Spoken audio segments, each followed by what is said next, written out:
ये ज़िंदगी है दोस्तों। अगर तुम आगे बढ़ोगे ना तो ज़रूर ही तुमसे कोई चिढ़ने वाला होगा। कैसा इंसान है ना यार तुम।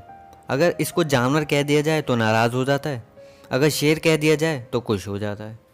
भगवान सोने की घड़ी सबको दे पर दुख की घड़ी किसी को भी ना दे। अगर किसी की तबीयत ख़राब होती है ना तो उसके साथ हमेशा रहना तुम।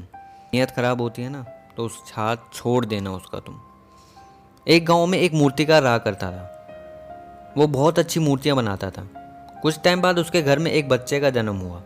उस बच्चे ने बचपन से ही अपने पिता के साथ मूर्तियां बनाने का काम चालू कर दिया था। धीरे धीरे बच्चा मूर्तियां बनाने में पूरी तरह से जुट गया। जब भी वो अपने पिता से अपनी मूर्तियों के बारे में पूछता उसके पिता एक ही जवाब देते, तुम्हें इस जगह मेहनत की ज़रूरत है। वो फिर दोबारा अपनी मूर्तियों को अच्छे से बनाने में जुट जाता था। जब बच्चा अपने पिता से दोबारा उसकी मूर्तियों के बारे में पूछता वो फिर बताते, तुम्हें इस जगह मेहनत की ज़रूरत है। वो बच्चा फिर अपनी मूर्तियों को अच्छे से तरीके से बनाने में जुट जाता।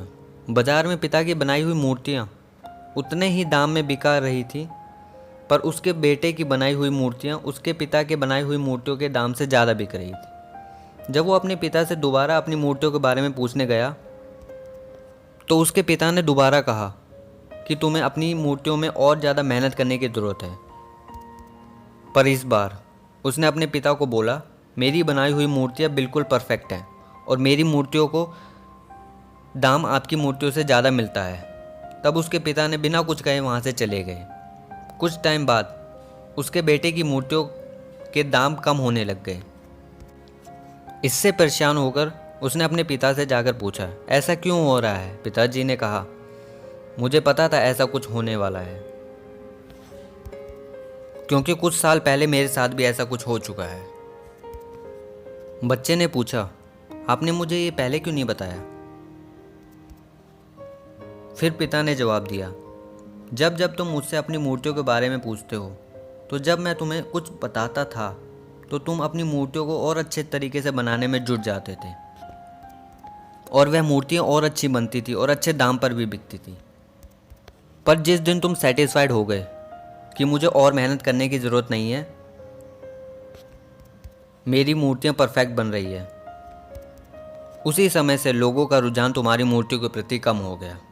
एक बात हमेशा याद रखना, जब जब तुम सेटिस्फाइड हो जाओगे कि बस इतना काफ़ी है और मुझे मेहनत करने की ज़रूरत नहीं है, तब तुम पीछे होते चले जाओगे। सपोज़ करो अगर तुम्हें भूख ही लगी है, सपोज़ करो अगर तुम्हें भूख ही नहीं लग रही है तो तुम खाना खाओगे क्या? नहीं खाओगे ना। तो ये वही चीज़ है, तुम्हें ज़िंदगी में हमेशा हंग्री रहना है।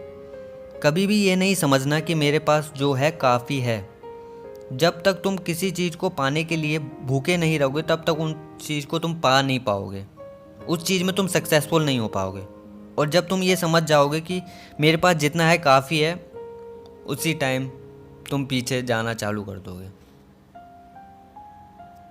अगर आपको ये वीडियो अच्छी लगी और आपको इस वीडियो से कुछ सीखने को मिला, कमेंट कर कुछ ज़रूर बताएं मेरे को। इसी के साथ मैं गगन आपसे विदा लेता हूँ। फिर मिलेंगे ऐसे ही एक धमाकेदार वीडियो के साथ। Thank you.